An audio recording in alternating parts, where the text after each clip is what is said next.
За үндсэн хуулийн цэцгийн шийдвэр нэгдүгээрт гарсан уу гэдгээ ярих хэрэгтэй. Юу гэж гарсан бэ гэдгийг ярих хэрэгтэй. Тэгэхээр маш тодорхой хоёр асуудлаар дүгнэлт гарсны нэг нь болохоор улсын хурлын гишүүн болгон туяа үндсэн хууль зөрчсөн, тангаасаа няцсан гэж бас бичсэн байгаа л да. Тэгэхээр яг бид нар энд бол хүн эсвэл хүйс ярих ямар ч хэрэггүй.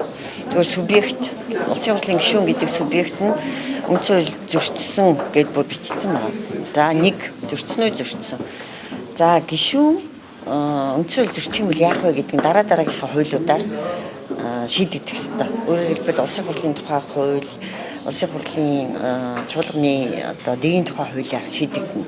Тэгэхээр эдгээр хуулиудад бас юу гэдээ тусгацсан байна вэ гэхээр миний санаж байгаагаар 9-3-т бол үндсэн хуулийн цэцэн гишүүнийг үндсэн хуулийг зөрчсөн гэж дүгнэлт гаргах юм бол улсын хурлаар хилэлцэн гэж заасан байна.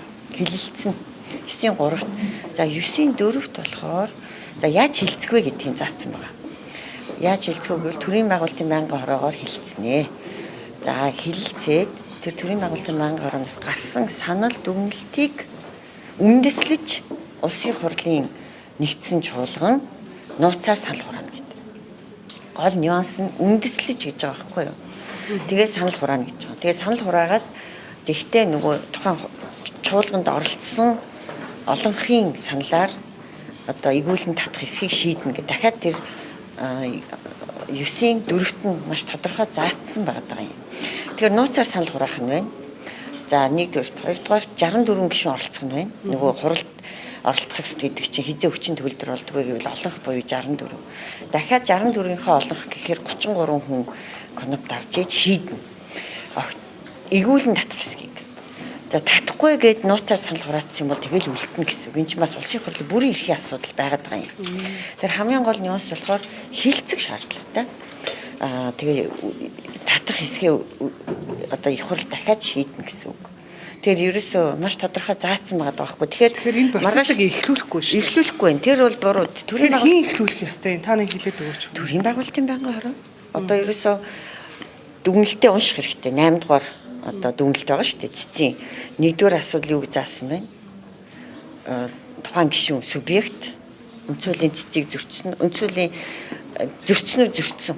За дахиад үндсэн хуулийн дээр маш тодорхой бас заасан. 29-3 үндсэн хуулийн 29-3 дээр улсын хурлын гишүүн үндсэн хууль зөрчсөн, тангаргаасаа няцсан нь өөрөө эгүүлэн татах үндэслэл болно гэж дахиад бичсэн. Тэгэхээр эгүүлэн татах үндэслэл болно гэхээр эгүүлэн татах хэсгийг заавалчгүй хилцэх шаардлагатай болоод байна шүү дээ. Тэгээ яаж хилцэх юм бэ гэхээр чинь дараагийн хуулиудаар заасан байхгүй. Одоо үндсэн хуулийн цэцгийн дүгнэлттэй зууралдах ямар ч хуулийн тийм шаардлага байхгүй. Зүгээр гарсан дүгнэлтийг цаашаад ямар хуулиар яаж хэрэгжүүлэх вэ гэдэг рүүгээ орохоор дахиад цагаан дээр хараар буюу хуулиудад заагаад өгсөн. Гишүүн субъекттэй үндсэн хуулийг зөрчсөн гэдэг тэр дүгнэлтийг ардсан нам юу гэх нөө хүлээн зөвшөөрнө гэдэг өнөөдөр зарчмын шаардлага мэдээлэлээрээ гаргацсан. Тэгэхээр дахиад би нөгөө яриалгаа ормоор байна. Нэгэнд гарсан юм бол дараа нь хэн яах юм бэ гэдгийг ярих шаардлага үүсгэр чинь нөгөө төрийн байгуулалтын байнгын хороо хилэлцгээс өөр замгүй байхгүй уг нь. Гэтэл миний одоо ажиллаж байгаагаар магадгүй төрийн байгуулалтын байнгын хороо дэд даргаас нь огцруулах хэсгийг хилцэх гээд байгаа байж болцсгүй юм шиг байгаа юм тийм. Тэгэхээр дэд даргаас огцруулах бол улс төрийн хариуцлага асуудал тийм. Тусдаа энэ бол бүлгийн шийдвэр ахгүй юу? Дахиад улсын хурлын тухай хуулиараа миний санаж байгаагаар бол 14 хавцаа байна уу да бүлэг огцруулах хэсгээ өөрөө шийднэ. Улсын хурлын дэд даргыг огцруулах хэсгээ. Яг гэвэл одоо томилсон субъект нь өөрөө бүлэг баггүй юу? Бүлэг дэд даргыг томилж явуулсан бол одоо бүлэг өөрөө огцруулахаа шийдэх нь шүү дээ. Тэгэхээр энэ бол бас тусдаа асуудал байгаа даа. Гэтэл үндсэн хууль зөрчсөн бол яах вэ гэдгийг л ингээд ярихгүй байгаа юм л да. Одоо тэр цэцгийн дүгнэлтийг зөв бурууг бол хинч ярихгүй шүүхгүй. Гагцгүй нэгэн дүгнэлтийг цаашид яах вэ гэдгийг ярина. Тэгэнгүүт улсын хурлын тухай хуулийн 9-3, 9-4-өө баримтлах хэрэгтэй. Дээрээс нь дэгийн тухай хуулийн тэр 85 86-аар бас тодорхой заасан байна. Заавалчгүй хилэлцэн.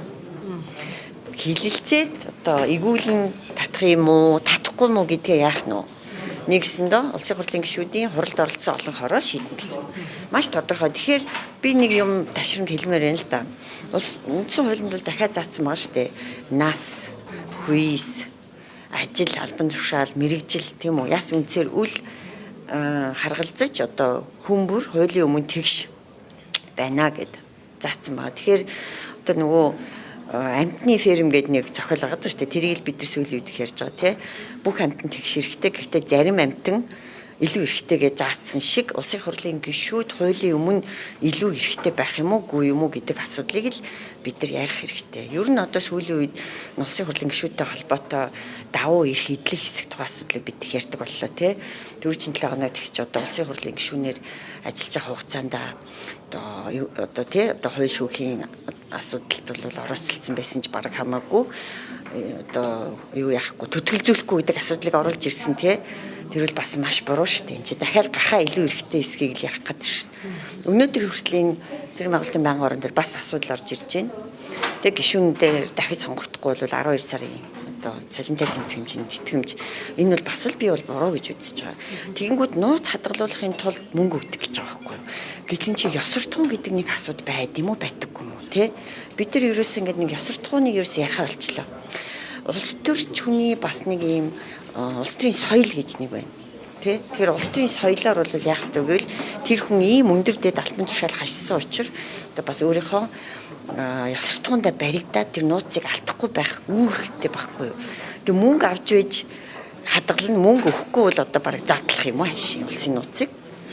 Тэр чин тэр ёсортгооны асуудлыг одоо бас хэцүү болчиход байна л дээ. Тийм мөнгөөр хэмжихгүй.